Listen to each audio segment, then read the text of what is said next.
This episode is brought to you by State Farm. You might say all kinds of stuff when things go wrong, but these are the words you really need to remember. Like a good neighbor, State Farm is there. They've got options to fit your unique insurance needs, meaning you can talk to your agent to choose the coverage you need, have coverage options to protect the things you value most, file a claim right on the State Farm mobile app, and even reach a real person when you need to talk to someone. Like a good neighbor, State Farm is there. A science story, huh? These NYU scientists, It felt right. But I was so And I just thought, well, I had figured it out. it was that golden moment. Because science was on my side.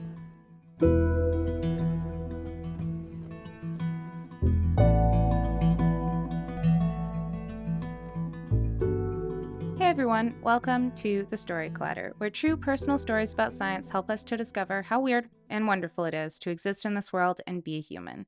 I'm your host, Misha Gajewski, and today's episode is all about adapting to new environments and situations. Our first story is from a Fulbright Research Fellow, writer, and current Indiana University PhD student, Chris Robinson. Chris's story was recorded in Montreal, Quebec at the 3rd Joint Congress on Evolutionary Biology meeting in the Palais de Congrès. I can't wait for y'all to hear this story. 1, it's super relatable about how challenging it can be to make friends when you're a total outsider. And 2, it's set in Chernobyl and there are puppies involved. In other words, it has all the elements of an amazing story. Here's Chris.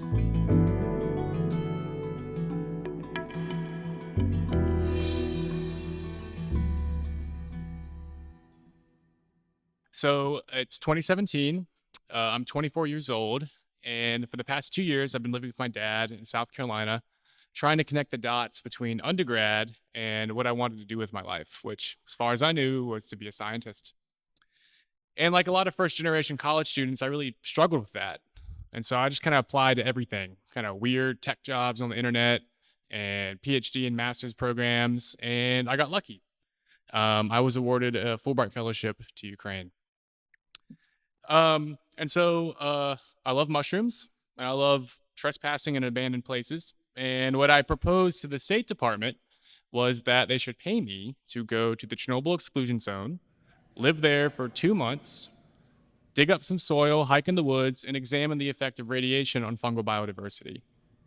And that this whole thing would be a good way to do international diplomacy. And they said, sounds great. You'll leave in 3 months. And so I hugged my dad, kissed my dog goodbye, and boarded a train that September to Kyiv. And I remember thinking along the way that this was my shot. This was how I was going to become a scientist. And not only that, but I was going to build a community of peers. I was going to be an international diplomat. I had never left the country before, so I was pumped. And so I arrived in Kyiv and made my way to the university where I was posted and met my host, a wonderful woman of the name Dr. Irina Kozaretska. And my plan was that there's many organized expeditions to Chernobyl. And I was going to attend one of these, figure out what I was getting myself into, what tools I needed, reagents, lay of the land, field sites, all sorts of stuff. And then go the following year and do it again. Irina calmly expressed to me that this was not going to happen, that there was only one expedition happening that year, and that it would be leaving in 2 weeks. And so that was my only shot. Understandably, I panicked.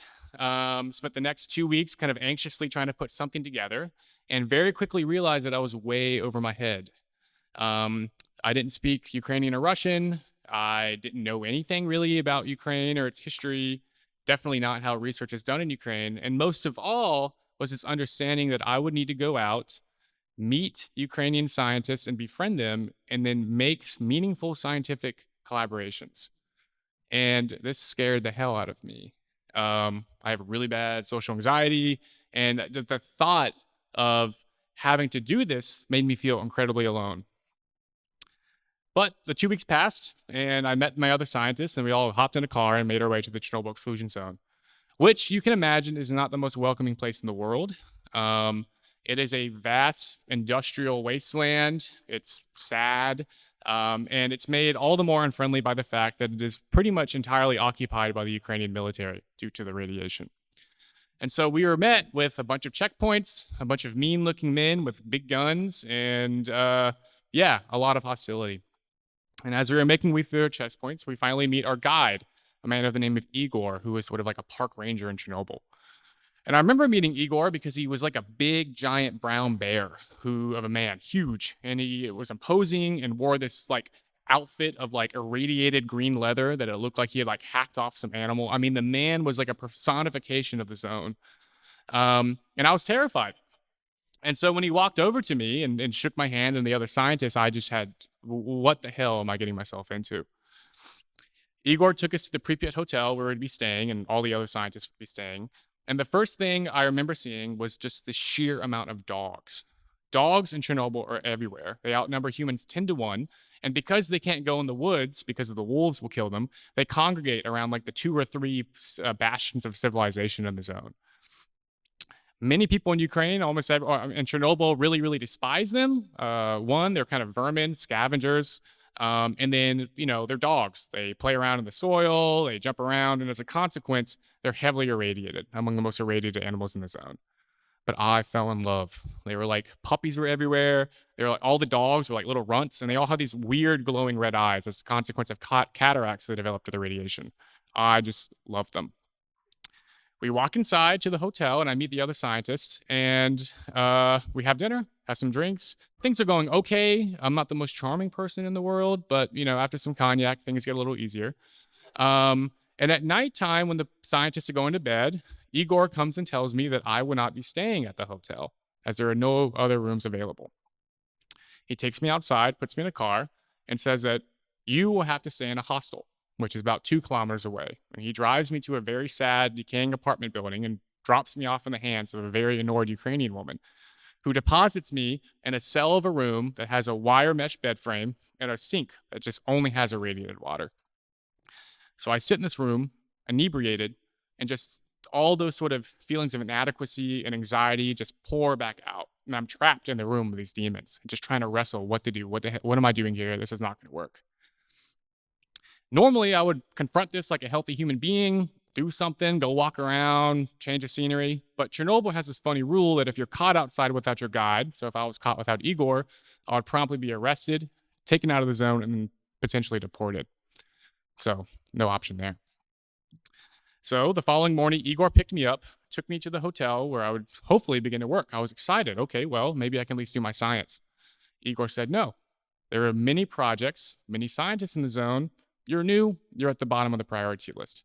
So instead, you're going to come with me, we're going to work with these other 2 scientists, and you're going to help them out. And so for the next 5-6 weeks, that's what I did. I followed them around. They were looking at compositional changes in the forests in Chernobyl as a consequence of radiation. And so pretty much all the work was hiking around in really beautiful woods. And the days were phenomenal. I mean, I was exploring in Pripyat and Chernobyl. We were eating sausage and chocolate in old Soviet bunkers. Telling stories. I mean, I was really walking around with this badass park ranger who hunted irradiated moose and bear. I mean, it was cool. We go back home or back to the hotel at nighttime, and things were demonstrably a lot less fun. Understandably, the 2 scientists I was with and Igor wanted to talk to other people. They'd been with me all day. So that left me alone, which was a really bad place for me to be. Understanding that I was really in Chernobyl to keep meeting people, and honestly, Ukrainians, that's what I was there to engage with, I went outside where a lot of the Ukrainian locals and scientists congregated and tried talking with them. This didn't work at all either. Every joke I told, no laughs. Any attempt to engage with them, grunts. I mean, this was not working. Looking back, I was being a really big, sensitive baby about everything. And I didn't really understand then that the Ukrainians here were pretty much, who were accomplished scientists in their own right, were effectively hired as cheap labor for Western scientists. They had long, grueling days like me. They had every right to be angry or frustrated that this naive young American is coming to try to just hang out with them. And so instead, what I did, I had my cognac and my cigarette, and I smuggled food out to the people that I knew would be my friends, all the dogs. And so I sat there, I knew what they wanted. They wanted food, pet, love, and I just wanted their attention. And so that's what I did. I smuggled food, and the amount of times that I spent drunkenly on the ground with these dogs has probably contributed to a significant increase in my lifelong cancer risk. But I had friends. I was lonely and got what I needed. And a lot of nights were spent like this. Just me with the dogs, kind of quiet, just hanging out, trying to make friends. Alternatively, other nights happened where maybe someone made a big discovery or a friend showed up and the hotel would erupt in a big party, chaos. And the contents of the hotel would spew out into this courtyard and attract more and more dogs. It was enormous. And one night I was feeling a little rebellious, a little too drunk, slipped a hood over my head. I wanted to go to bed, so I just walked home. Kind of snaking along paths, and behind me are 2 or 3 dogs who were following my every little step. And together we're exploring abandoned buildings, we're dodging police patrols, and we're breaking every single rule in the zone. And it was exhilarating. In the morning, I figured, well, if I could do this at night and get away with it, I could probably do it in the morning too. Igor was pissed, but what I would do is before the sun would come up, I would dart out of the hotel or the hostel and make my way back to the hotel through little rural roads. Now, along that path, every morning was a pack of 50 puppies who guarded the path like a gang of bandits. And the only way I could get by is if I slowly laid myself on the ground and waited. Eventually, they would accept my toll and then gallop towards me and then smother my body with kisses, barks, bites, whatever, just a big old dog pile on this ground. After a few moments of this, I would rise, the dogs would stay at attention, and I'd walk to the hotel, all 50 behind me. And we would arrive, and they would be unleashed with all the other dogs. And one morning I was having a coffee, lording over my pack, and one of the Ukrainian scientists, Zhinya, came up to me. And he asked, "Chris, why do you spend so much time with all these dogs?" I didn't mean to be weird, but I was like, well, I'm kind of lonely. I don't know how to make friends, and the dogs make me feel better. And I pulled out my phone and just started showing him pictures of my dogs back home. And he very kindly pulled out his phone and showed me pictures of his dogs back home. And just like that, I was in. I had made my first friend. Human friend, yeah. Yeah. So we're looking at dogs. So you have a dog, you have a family? Oh yeah, daughter. What are their names? Why are you in Ukraine? What are you doing in Chernobyl? Why are you in Chernobyl? How is it life in Ukraine? How is science here? And we're just building this rapport. And for the rest of my time in Chernobyl, he makes every attempt to introduce me to his friends, to include me in the conversations that just make me feel welcome. And this is important because by the end of the expedition, I returned back to the university and I had nothing of scientific value. But that was fine, because really the whole reason I was there was to engage with Ukrainians, to learn Ukrainian science, to learn how it works, and to talk with them. And so in the hallways, the same Ukrainian scientists that shunned me and grimaced whenever I talked with them waved at me, shook my hand, smiled. And a few times a week, I would meet Zhinya outside for a cigarette and coffee, and we would discuss, what can we do to make Ukraine better? How can we get your students into programs in Europe and the United States? And of course, at every chance we got, we always shared the pictures of our dogs back home. Thank you.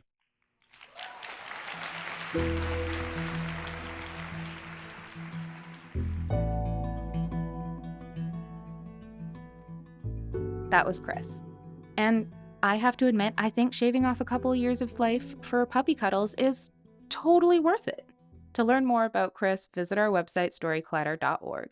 Being a storyteller on stage is just one way to make Storyclatter happen, but if standing alone in the spotlight in front of an audience doesn't speak to you, maybe becoming a Storyclatter donor might be more your speed. Storyclatter donors play a vital role in our ability to bring you this podcast. We're in this together. Storyclatter is one big experiment that's designed to connect us around our love of discovery, curiosity, and the natural world. If you believe in the power these stories have and this mission, please donate to the Storyclatter at storyclatter.org/donate.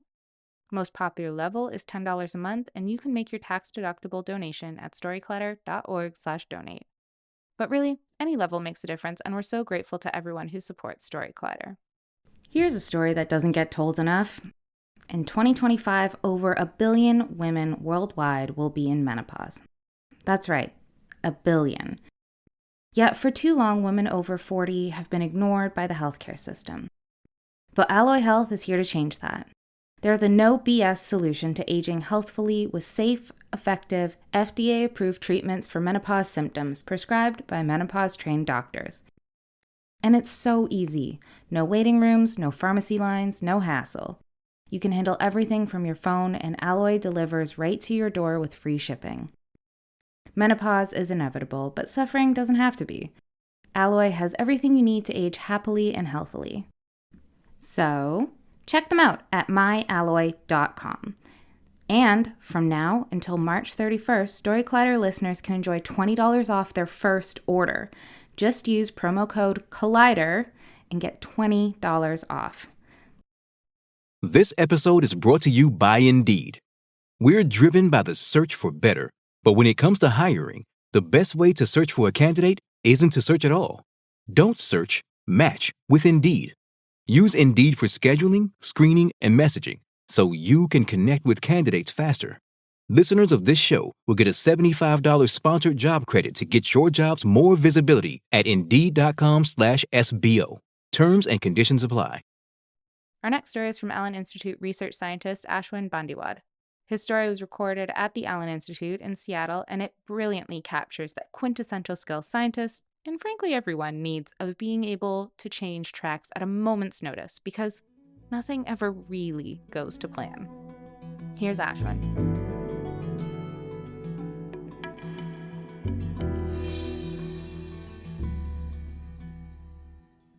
It's 2013, and I'm a grad student here at the University of Washington in Seattle. It's been 2.5 years since I packed all my stuff into a car and moved all the way across the country to be 3 time zones away from my parents, from my family, to pursue my dream of studying the beautiful brain of a singing fish. And honestly, life's going great. I have a wonderful work life. I have great friends. All of my bad decisions haven't led to bad consequences yet. And lately, I've been interested in the concept of the Umwelt. For those of you non-German speakers, this is a philosophical construct about how our experiences, the things that we assign meaning to, the things we pay attention to, how all of these come together to form our idea of the world. I'll later learn that the word Umwelt directly translates to the self-centered world, which is a great way to describe my mid-20s. But I'm interested in this partially because I'm noticing my own world is changing. In the 3 years that I've been in Seattle, I'm different. I'm a West Coast guy now. I'm more chill than I used to be. I genuinely enjoy the rain and the spider seasons. I have a favorite pho place that I won't tell anyone about. And it gets me thinking, if I can change so quickly, I wonder how an animal's world changes and how that leads to adaptation and the evolution of a species. Now, with a lot of generosity, a little luck, and a little networking, I get a chance to study this question in the 3-spined stickleback fish. So if those of you who have never seen a 3-spined stickleback, I want you to just close your eyes for a moment and imagine a small fish. You got it. It's a little more angular and spiky than what you're thinking. And the males have this beautiful red mouth and a red belly that makes it look like they just went to town on a cherry popsicle. But what's wonderful about sticklebacks is not what they look like, it's what they are, which is highly adaptable. And I'm interested in particular in stickleback that live in this one little lake in Canada.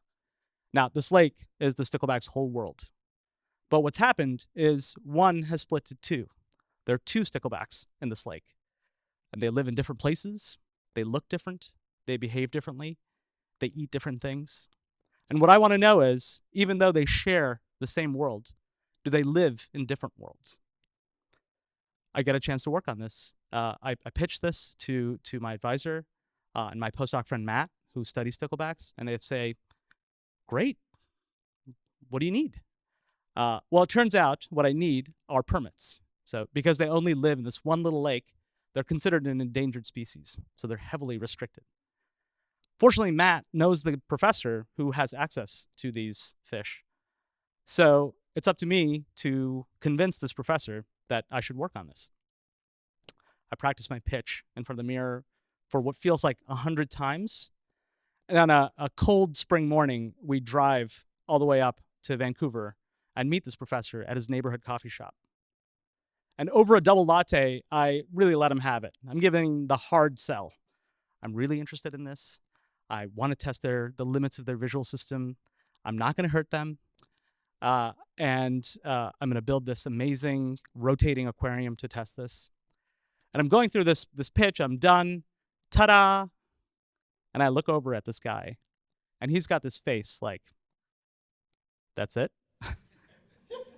I could have been doing my taxes. And instead, I'm here with you. So I thank him, and I'm beating myself up over it, a lot. Like, what could I have done better? How could I have done this? When Matt calls, and he goes, dude, that's how Matt talks, dude, Dolph loved your idea. He's totally on board. And I go, really? Are we living in the same world? Because I totally bombed that. And he goes, no, it's fine. It's great. Now, there is a problem. He can't give you any fish. So you'll have to go to the lake and do your experiments there. So whatever you're going to build, make it portable. I say, okay. Over the next few months, I work incredibly hard to build this rotating aquarium that I've promised. And when I'm done, it's a work of art. It's beautiful. It's portable.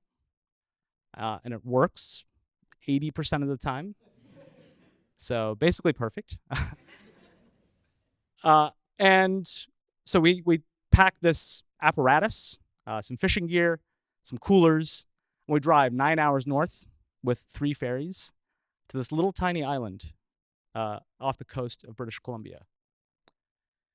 When we get to this lake that I've read about, I've dreamed about, I've heard about, we get there, and it kind of sucks.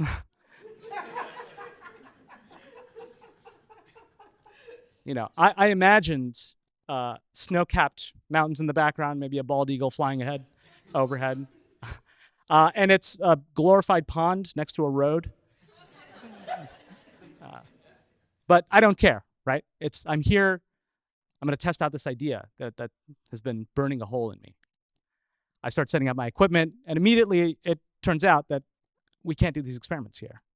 See, it's partially cloudy, which means that the sun keeps going in and out of the clouds, and so the light levels are all over the place. We can't do this. What are we going to do? So the 4 of us put our heads together, and we decide, well, we need a place that has constant light that's coming from straight down from up top.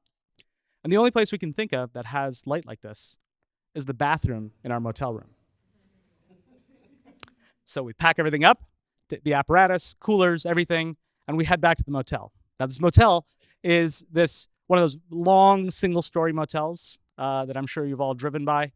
Long carpeted hallway where the carpet looks like it was put in back when doctors used to smoke in the hospital.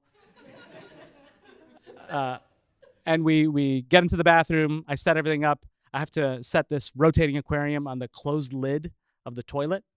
But that's right under this dome light. So I feel very happy, very proud. We get everything set up, but it's a little cramped. To get in and out of even the room, you can only open the door just a touch. You have to really squeeze by. But things are set up. And over the next 3 or 4 days, our schedule looks a little like this. In the morning, we go out to the lake, we catch as many fish as we can, put them in coolers, haul them back, test them all day in the bathroom, and in the aquarium, and then put them back in the cooler, and then head back, put them back in the lake. And by the time we're done, I'm feeling really proud of myself. I'm not proud that I blocked the bathroom for all the people that came with me, but I'm really proud of the work that I've done. I had an idea. I talked to enough people to convince them. I really went through with it. And so on the last night, we decided to celebrate. We go to the motel bar that's attached to the motel. Same interior designer as the carpet person. It is not going to be on Architectural Digest anytime soon. But wood paneling, wood floors, wood everywhere. And we're having a couple of Molsons, and some local Canadian guys come by, and they want to talk to us. And they go, "Hey, are you native?" This is a bad accent. "Hey, are you native?" And I go, "No, I'm Indian." And they've never met an Indian guy before. And so I go, "Well, you're welcome." And it turns out that they're interested in us not because of me, but because of all four of us. See, from their perspective, here's what they've seen. 4 out-of-towners who are holed up in their motel room all day. When they come in and out of the room, the door opens only a crack so you can't see it. They've got some weird contraption. They meant to say apparatus. They've got this weird contraption, and the only thing that comes in and out are these coolers. Oh my God, they think we're drug manufacturers. So we convinced them that we're not. We're fish scientists. It's very easy to convince. And we're met with this mix of relief and disappointment. They wanted to hang out with outlaws, and we are definitely not. We're in-laws, if anything. And it's not until the ferry ride the next day, when we're coming back to Seattle, that I realize what has just happened in this past week. See, when I was doing science, those 2 Canadians, they too were doing science. They had all these little pieces of evidence, and they put it together in their worldview and came up with drug manufacturers. And that hits me like a bolt of lightning, right? Science is not just a bunch of data and facts. It's how you put it together that makes a difference. And so even today in 2024, when I think of these 2 Canadian guys that I don't remember their names, I'm filled with gratitude. Gratitude for not calling the police initially, but also gratitude for making me a better scientist, for really making me understand really what science is, which is this quest, this process that's never ending because we'll never really know the truth, but we can do our best and try to get close. And I also want to thank them for making me a more empathetic person.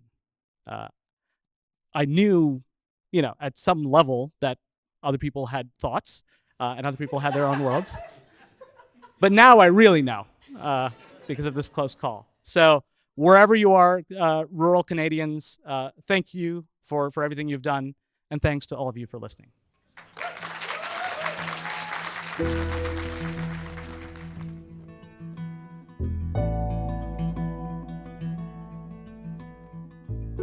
That was Ashwin. If you'd like to learn more about him, visit our website, storyclatter.org. Our website is just one way to connect with Storyclatter, but there are so many other ways, and we hope you'll use them all. You can always follow us on social media. We're on Facebook, Instagram, TikTok, and Blue Sky. Head to storyclatter.org to become a financial supporter, or if you want to come to one of our shows, start your own Storyclatter show in your community, or even learn how to tell your own science story, you can learn all about that on our website too. This podcast is produced by me, Misha Gajewski, along with Jen Chen, Nikisha Roberts-Washington, and Aaron Barker, Executive Director and co-founder of The Storyclatter. The stories featured in today's episode were produced by Kayla Glynn, Niti Jen, Paula Croxon, Kent Whipple, and me, Misha Gajewski. Special thanks goes out to the Storyclatter's board and team. Our theme music is by Ghost, and we'll be back next week with stories about feeling left out. You won't want to feel left out, so don't miss it. Until next time, thanks so much for listening.